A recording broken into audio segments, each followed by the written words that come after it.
Bienvenidos y bienvenidas a Incautos Bribones.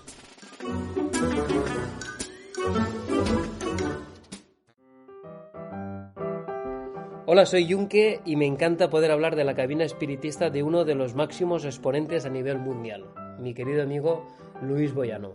Lo que más me sorprende de Luis es cómo da un giro de 360 grados a su registro y en Málaga en el año 98 representa la cabina espiritista ganando el Congreso Nacional. Pero no se conformó solo con eso, sino que en el año 2000 se presenta al Mundial de Magia de Lisboa y gana su merecido premio mundial. Para entender bien esta ilusión habría que retroceder al 1860, cuando el catedrático John Henry Piper inventa el fantasma de Piper, una ilusión utilizada en muchas obras teatrales. Hoy en día, en la actualidad, todavía se puede disfrutar en la Casa Encantada de Disney.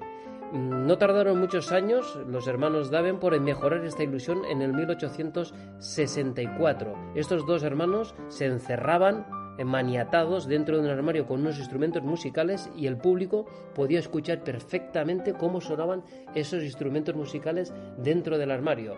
Entraban en pánico e incluso en algunas ocasiones llegaron a subir al escenario y destrozar el armario donde ellos estaban representando este acto. Pero es una auténtica maravilla hoy en la actualidad poder vivir, sentir lo que representan Luis Boyano y Rocío. Te hacen retroceder en el tiempo, te hacen ver cosas imposibles e increíbles. No sé si tienen un pacto con el diablo, no sé si tienen una fuerza sobrenatural, pero es realmente una auténtica maravilla poder disfrutar de este acto. No os lo perdáis, no sé si deciros que es maravilloso o aterrador, pero una cosa sí, no dejéis de verlo. Bienvenidos y bienvenidas a Incautos Bribones, el podcast de páginas. Mi nombre es Borja Meyer, soy entretenedor profesional y el capitán de esta nueva aventura audiofónica. En este episodio de Incautos Bribones hablaremos de un efecto de magia muy pocas veces presentado y visto en la actualidad, pero increíblemente impactante. Vamos a marcharnos a la época de los mediums, y es que hoy en Incautos Bribones hablamos de la cabina espiritista. ¡Comenzamos!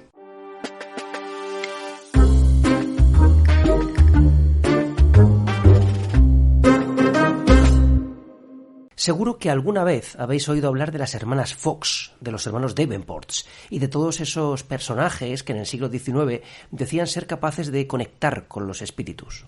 Algunos de ellos se sometían a increíbles pruebas, eran atados, amordazados, inmovilizados, y aún en estas condiciones los supuestos espíritus se manifestaban a su alrededor. Con la estupenda introducción de Yunque, hablándonos del mago que nos acompaña hoy, creo que podemos hacernos una idea de lo que nos espera. En esta ocasión, para hablarnos de la cabina espiritista, tenemos a Luis Boyano. Luis, para quien no le conozca, lleva más de 30 años dedicado a esto de la magia. Es un gran experto y conocedor de nuestro arte y además con muchos galardones otorgados por la comunidad mágica a sus espaldas. Luis es la persona idónea para hablarnos de la cabina espiritista, ya que presentó y sigue presentando su propia versión, con la cual fue galardonado, como nos decía Yunque, con el Premio Nacional de Magia, otorgado por la Sociedad Española de Ilusionismo, y el Premio Mundial de Magia, otorgado por la Federación Internacional de Sociedades Mágicas, que se dice rápido. Así que si os parece, sin más dilación vamos a comenzar, pero antes hemos pedido a don Ramón Mairata unas breves palabras que nos van a marcar el contexto histórico. Así que, adelante, Ramón.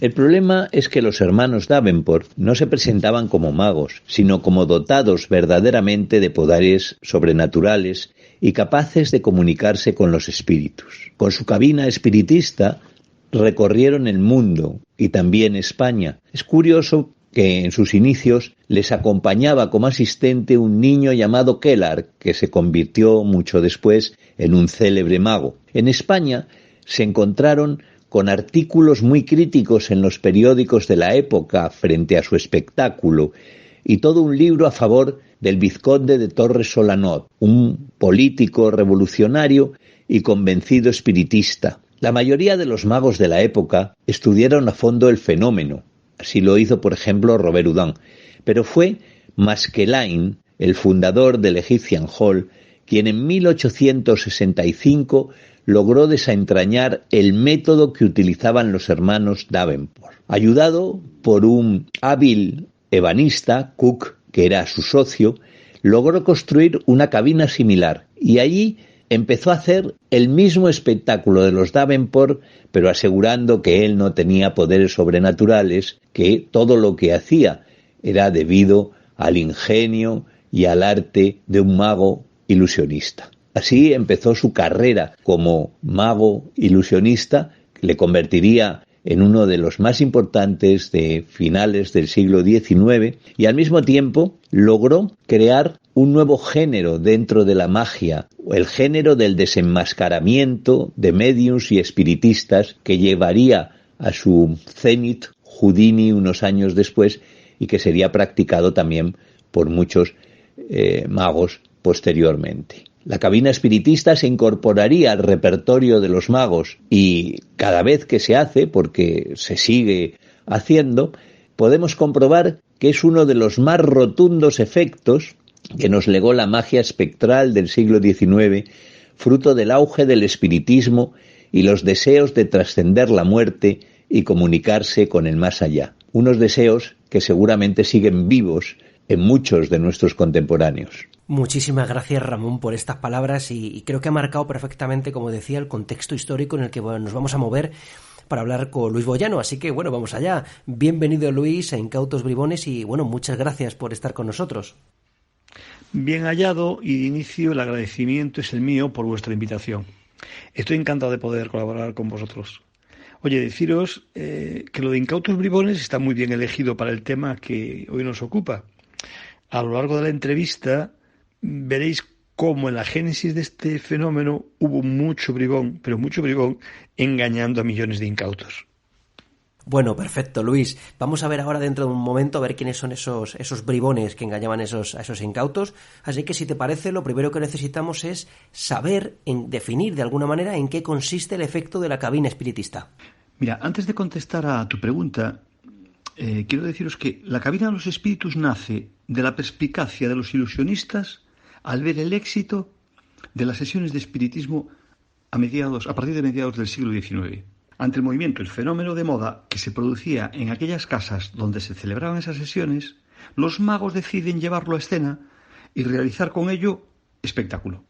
Es decir, sería el resultado de escenificar en el teatro las famosas seances y hacerlo de una forma hilarante, riéndose en muchísimas ocasiones de las manifestaciones que estas medios producían. Y a grandes rasgos comento, el efecto consiste en que una persona que juega el papel de medium es inmovilizada y encerrada en un armario o una cabina. Una vez que alcanza un estado de trance hipnótico, se comunica con unos espíritus que producen unos efectos incomprensibles para el público. Y puede observar que cada vez que se corren las cortinas, esa medium está todavía atada. De manera sucinta, este sería el efecto, ¿no? Y claro, los efectos esos que se producen, muchos son versiones de lo que se hacía en aquellas antiguas sesiones. Sonidos producidos por golpes o ruidos de diferente índole, sonidos musicales producidos por instrumentos, manifestaciones en las prendas de los asistentes, levitación de objetos, mensajes escritos en pizarras, respuestas a preguntas de los presentes, y citaría también efectos que sentían en sus propias carnes los asistentes a esas sesiones, que eran sensaciones de frío y calor, pañuelos que flotaban y te rozaban el rostro, y se hacía también en las sesiones, y lógicamente eso no tiene sentido, o yo no lo he visto nunca en una cabina espiritista, la aparición de ectoplasmas. Esa materia viva que aparece por los diferentes orificios del cuerpo de la medium y que pueden adoptar formas humanas. He leído por ahí que dice que pueden llegar a vagar por la habitación. Y este sería el resumen de lo que sería una cabina de los espíritus. Tomo nota entonces, Luis, que es bastante curioso que se responde de alguna manera, ¿no?, a algo comercial, ¿no?, de decir, bueno, vamos a utilizar esto que hacen los mediums, que funciona súper bien, lo vamos a utilizar nosotros como magos en los espectáculos de magia. Creo que tenemos claro la multiplicidad o la variedad de efectos que se pueden vivir como espectador ante una cabina espiritista, y además también, pues oye, es curioso que de alguna manera conseguimos volver, cuando vemos una cabina espiritista, a esa época. Vamos a continuar, Luis, porque, claro, vamos a preguntarnos quién fue el inventor, o de alguna manera, quién popularizó la cabina espiritista, o cuándo se publicó. Pues difícil contestación. A ver, yo no creo que haya un inventor como tal que lleve el cuño del creador del juego. A mí me gusta más decir acto que juego, ¿no? Lo que está claro es que todo comenzó con un juego de dos niñas de 11 y 14 años, las hermanas Fox, auspiciadas por su madre inicialmente y posteriormente por su hermana mayor, crean esas primeras sesiones de espiritismo de las que hablábamos antes, para poder ponerse en contacto con los muertos. Arrepentidas, lo cuento como anécdota, 50 años después, una de ellas confiesa el fraude y pide públicas disculpas por el daño que pudieran haber sufrido los que asistieron a esas sesiones buscando consuelo. Más o menos después como 10 años después de esas primeras sesiones, que estamos hablando de 1948, aparecen en escena unos adolescentes, los hermanos Davenport, que es curioso porque al final todos eran teenagers, hermanos, y coincidían en la misma zona porque no vivían lejos las unas de estos hermanos. Su padre era policía y estaba también muy interesado en todas las sesiones que se estaban produciendo, y al final se pone a trabajar con los chicos el tema de estas sesiones. Y es ahí cuando, para mí, aparece el origen de la cabina de los espíritus. Inicialmente les ataban y les encerraban en un armario y se producían estos efectos de los que hablábamos antes. Y digamos que ellos, para mí, son quienes lo profesionalizan al llevarlo a escena. Lo que hacían los hermanos Davenport eran atados de pies y manos en un armario enorme de 3 cuerpos, frente a frente, cerraban esas 2 puertas y había una puerta central con un hueco, con un agujero, por donde aparecían, sonaban instrumentos, aparecían manos y demás. Un detalle, y eso sería muy interesante, y eso es un detalle muy de mago: el armario estaba sobre unas borriquetas, sobre unos caballetes, ¿no? Y esto es lo que, para mí, más parecido a lo que conocemos hoy como cabina espiritista. Un dato fundamental es que uno de los ayudantes que tenían en escena estos hermanos era nada más y nada menos que el famosísimo mago Harry Kellar. Está claro que aquí Kellar fue donde aprendió su famoso Kellar Rope Tie, que aparece en el Tarbell, y bueno, que creo que muchísimos magos lo hemos utilizado para diferentes escapes, ¿no? Kellar, cuando deja a los hermanos, crea su propio armario. Como el armario de los Davenport, diferente, más pequeño, ¿no? Y Kellar vende todo su material a Howard Thurston, que también hace la cabina de los espíritus, y después se simplifica este armario o caja grande a una simple cabina de tela, que es el modelo que utilizamos hoy en día, ¿no? Creo, y no sé si estoy equivocado, es que una vez que desaparecen los grandes shows del ilusionismo, pensad que Thurston muere en el año 1936, la magia pasa a otro plano, a otra forma de hacer y a lugares donde ejecutarla y realizarla de otra forma. Entonces era más cómodo llevar una cabina de tela más sencilla y no un aparato tan pesado. Y bueno, se sabe, y está escrito por ahí, que el armario que llevaba Kellar pesaba algo así como 270 kilos. Y poco más. Un detalle a comentar. En una representación de los hermanos Davenport en Inglaterra, porque el armario lo pasaron por todo el mundo, hay un póster en cirílico de cuando ellos actúan en Rusia. Y uno de los hermanos muere en una gira en Australia. O sea que imaginaos si pasearon el armario por diferentes países.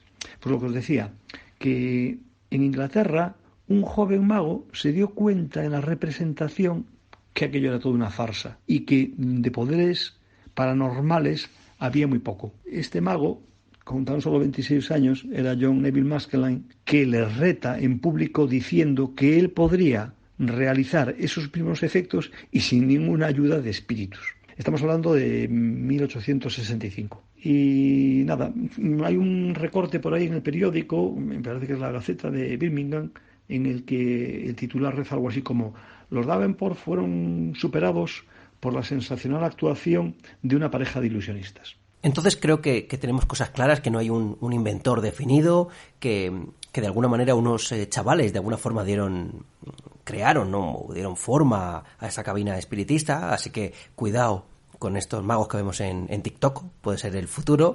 Y bueno, que también hay una gran tradición, ¿no?, de diferentes magos que lo han ido realizando, y sobre todo también que de alguna manera la magia, la racionalidad venció de alguna forma a esa irracionalidad que traía la cabina de los espíritus, y que quería vender que existía la posibilidad de contactar con los espíritus. Y ahora continuamos, lo has comentado brevemente, Luis, pero ¿qué magos a lo largo de la historia han realizado este efecto? Pues son tantos magos que realizaron este efecto, que lo siguen realizando, que me dejaré más de uno en el tintero. Pero yo diría que los primeros los Davenport, después Maskelyne, Harry Keller, Thurston, Carter the Great, Dante, Fu Manchu.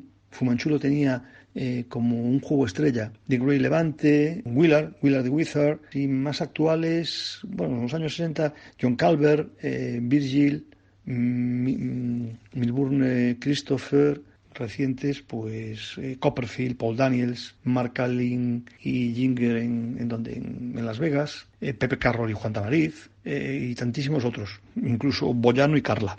Gran cantidad de magos y magos muy importantes, magos españoles también que han realizado este efecto, y es curioso porque es que no es algo que veamos habitualmente. Pero bueno, eso lo veremos después, y también hablaremos de tu cabina, Luis. Pero ¿qué diferencias hay o qué diferentes versiones hay del efecto? Y sobre todo, importante, ¿en qué se diferencian entre ellas? ¿Qué nos puedes contar? A mi entender, y por todo lo que he estudiado, se diferencian por dos factores. Primero, por su apariencia, estética y materiales. Y segundo, por el tipo de atado. En este primer bloque yo dividiría las cabinas en tres grandes grupos. Las que se realizan en un armario, estilo armario de los Davenport, muy poco vistas actualmente. Existe una versión de Mike Abney que yo creo que es la caja original, el armario original de Carter. Las que se realizan con cabinas tubulares, digamos, sí, tubos que se van encastrando y que cuelgan unas telas. La primera referencia que tengo es la de la famosa medium de finales del XIX, inicios del siglo XX, Anna Eva Fey. Y otras que yo llamo cabinas de salón, donde una caja no mayor que una mesilla de noche y sin necesidad de medium, los efectos y las manifestaciones se producen dentro de esa caja. Y estas se pueden encontrar en el libro de Hahnemann, en el Practical Mental Effects, la de Stewart James. Existe una muy interesante y muy compleja de Peter Warlock. Existe otra con una simple caja de cartón en el libro de Grant, creo que el título es algo así como Ilusiones con cajas de cartón, ¿no? Y por otro lado, como os decía, por el tipo de atado. Y en el tipo de atado hay muchísimos métodos y muchísimas técnicas para poder liberarse de ese atado. Casi siempre la medium está sentada y las manos están siempre a un costado o a la espalda. La diferencia con nuestra versión es que las manos de nuestra medium, la medium que trabaja conmigo, están siempre delante de su pecho, con lo cual el público desde el primer momento está viendo la limpieza en el atado. Y decir, como curiosidad, existen una serie de cabinas donde no existe medium. Todo se produce dentro de la cabina. Lógicamente, son ayudantes que existen, pero que el público no ve, que están escondidos. Y están escondidos en bases o están escondidos con técnicas de black art. ¿Y qué más comentaros? Sí, bueno, también hay un detalle y una curiosidad en que muchas veces no es la medium la que es atada, sino que es el propio mago el atado por miembros del público. Se encierra en la cabina y se hacen los efectos y las manifestaciones, digamos que es el mago el que invoca esos espíritus. Y como curiosidad también, y he encontrado y solo una, y esta es de Paul Osborne, en el que un espectador al que se le vendan los ojos es atado y siente en sus propias carnes todas esas manifestaciones. Y yo creo que esto serían un poco las versiones así, a grandes rasgos diferentes del efecto. Es curioso, nos dice Luis, bueno, esto sería un poco todo, ¿no? Cuando en realidad nos hemos encontrado con una cantidad increíble de diferentes versiones y, bueno, y además muy bien catalogadas por Luis. Luis, tú realizas la cabina espiritista e incluso, como decía Junque, ganaste un premio con ella. A mí me interesa mucho saber por qué decidiste realizar este efecto. Bueno, no fue un premio.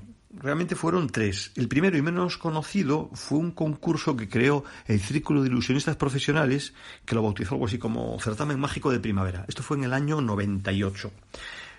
Sorprendió mucho, tanto a jurado como a público, y creo que este fue el espaldarazo para decir, oye, nos presentamos en ese mismo año al Congreso Mágico Nacional. Y nos presentamos en Mentalismo, ganamos el premio. Y dijimos, bueno, pues ya que van dos, ¿por qué no vamos a por el tercero? aún asustándonos mucho y teniendo mucho miedo y creyendo que no se podía conseguir nada, ¿no? Y bueno, nos presentamos a la Thyssen del 2000 en Lisboa. Y la primera versión, mejor dicho, la primera cabina que vi en mi vida fue la de Pepe Carroll y Juan Tamariz. Años después, en Brasil, vi un vídeo de una versión que hacían Greco y Mitchell.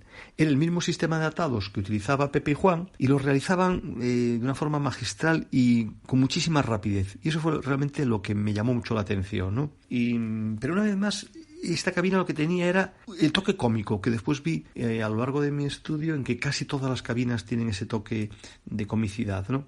Y fue a raíz de este momento, cuando ya empecé a decir, bueno, pues mira, voy a ponerme a estudiar este juego. Empecé a pedir diferentes versiones al mercado. Para los más jóvenes que nos estén escuchando, tenemos que decir que de aquella se pedía a través de golpe de fax. ¿Saben lo que es un fax o no? Pues sí, había catálogos de magia, el de Abbott, el de Supreme, el de Tannen. Estamos hablando del año 93. Por fax pedías y te lo enviaba, ¿no? Pero realmente fue en el año 97 cuando dijimos, mira, vamos a por ello. Ahí profundizamos y nos pusimos manos a la obra, poniéndole muchísimas horas en el acto, ¿no? Pero bueno, contestando a tu pregunta, yo creo que me decidí porque a medida que fui leyendo y profundizando en el juego, vi que era un juego que hacían todos los grandes de la escena, ¿no? Y era un juego muy poco visto, que lo hacían muy pocos magos profesionales, y dije, pues mira, pues ¿por qué no? Lo que sí tenía claro era que buscábamos un sistema diferente, con técnicas diferentes, y también buscar una estética que no fuese la común que habíamos visto, ¿no? Y ahora actualmente lo hemos cambiado casi todo. Ha dado un giro de esa primera cabina de 180 grados. En vestuario, en nuevo guión, en músicas originales, la atmósfera mágica que tratamos de crear, incluso se ha mejorado aspectos técnicos, ¿no? Bueno, y además tenemos la suerte de contar con la voz de uno de los grandes de la escena española, que es Rafael Álvarez el Brujo. Él hace la introducción y da paso al acto, a la sesión como tal, ¿no? O sea, un lujo.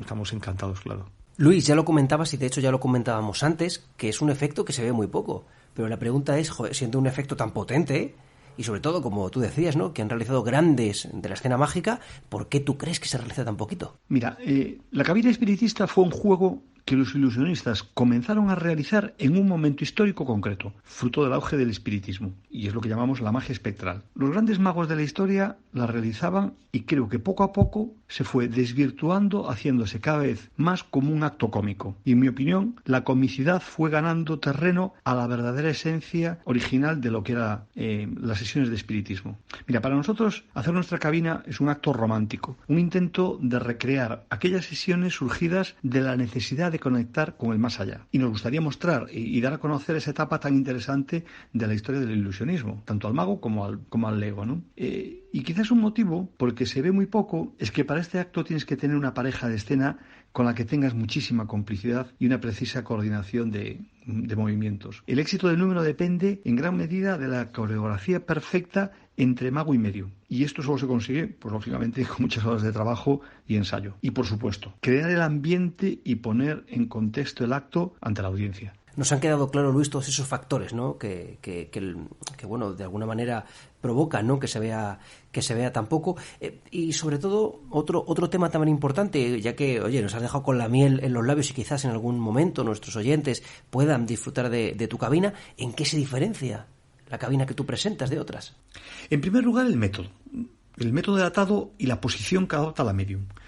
Es la única cabina que conozco en que las manos están atadas frente al público y éste las puede ver en todo momento. Y como os comento, la medium, estando de pie, le imprime un carácter, digamos, más solemne, creando así más espectacularidad y desconcierto sobre la imposibilidad de que pueda liberarse. Para mí, la imagen, además de ser más bella, evita que se piense que algo se oculta, ¿no? O sea, que con una ayudante sentada y con las manos y brazos semi-escondidos, todo el público puede pensar, ahí pasa algo, ¿no? En segundo lugar, la estética y el ambiente que se crea, ¿no?, lo que juega un papel fundamental.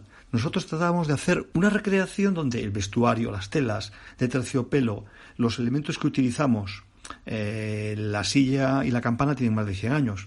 Pretendíamos con todos estos detalles que te llevase precisamente a esa época. Además, las diferentes músicas, la voz cautivadora del brujo, la propia actitud corporal que jugamos, te envuelve en una atmósfera de misterio y desconcierto, ¿no? Y estamos notando que el público le sorprende por lo novedoso y diferente del acto mágico. Otra diferencia es la elección y el orden de los efectos. Algunos originales y otros diferentes en el resultado y la técnica empleada. Algunos tienen una vuelta de tuerca de lo que se hacía. De esta forma creamos algo diferente y yo creo que más espectacular, ¿no? Y un aspecto más a tener en cuenta, que se diferencia esta cabina de todas las que conozco, es el haber eliminado el momento hilarante que se producía siempre al introducir al espectador en la cabina. Bueno, se sigue haciendo, ¿no? Al que le sucedían siempre diferentes manifestaciones sobre su vestimenta, lo que va a producir la carcajada en el público. En general siempre se utiliza a un compinche. Durante una temporada nosotros hicimos esta fase, pero sin uso de ese cómplice, lo que al final nos acarreaba mayor dificultad y un reto en el trabajo oculto de Carla y, por supuesto, la ayuda de los espíritus, ¿no? Al final preferimos ser fieles al espíritu inicial de las sesiones de espiritismo. Y también resaltaría queríamos que la medium jugase el papel de una verdadera medium y no de una partener sonriente que entra en escena como ayudante de mago. O sea, que realmente el papel de ella tuviese el protagonismo que se merecía y que nos retrotrayese al periodo del que estamos hablando, donde la medium era realmente la protagonista a la hora de contactar con sus supuestos espíritus. Y por último destacaría, digo un poco lo que el público nos está comentando, ¿no? Tanto magos como un público en general. ¿Cómo se pueden realizar las diferentes fases de la cabina de una forma tan rápida? Sí, creo que esto es lo que más impacta. Y creo que en esto se diferencia de muchas otras cabinas que hemos analizado y estudiado en casi 30 años de historia que llevo trabajando este asunto. Muchas gracias, Luis. Yo, sinceramente, si no os entran ganas con esto de ver la cabina espiritista de Luis Boyano, yo no sé cuál es el método para que os animéis, si todavía sigue en cartel, así que estar atentos, seguir a Luis, que seguro que podéis disfrutarla. De verdad, Luis Boyano, muchísimas gracias por haber estado con nosotros en Incauto Bribones y, oye, habernos iluminado con tu conocimiento sobre la increíble cabina espiritista. Oye, las gracias a vosotros por invitarme para poder hablar de este tema para mí tan apasionante. Y, por supuesto, daros la enhorabuena por la labor que estáis haciendo de divulgación de nuestro arte. De verdad, de corazón, muchísimas gracias. Gracias, Luis. Aquí seguiremos divulgando, aquí seguiremos hablando de magia, qué es lo que nos gusta, qué es lo que nos mueve. Y hasta aquí este episodio de Incautos Bribones, el podcast de Páginas. Muchas gracias a Junque por su introducción al episodio. Muchas gracias a Ramón Mairata, como siempre, por darnos ese marco histórico. Y gracias a Luis Boyano por acompañarnos y, como le decía, por iluminarnos con su conocimiento sobre la cabina espiritista. De verdad ha sido un auténtico placer. Y ahora, ya sabéis, cuidado con ouijas, contactos con espíritus y otras experiencias peligrosas. A ver si esta noche os van a empezar a sonar el piano del salón, porque si es así, cuidadito, llamad a Luis Boyano por si acaso.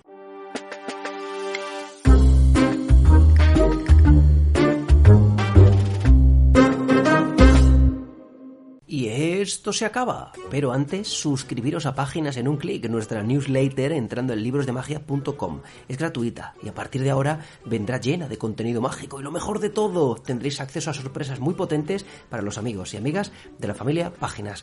En una semana volvemos con un nuevo episodio de Incautos Bribones.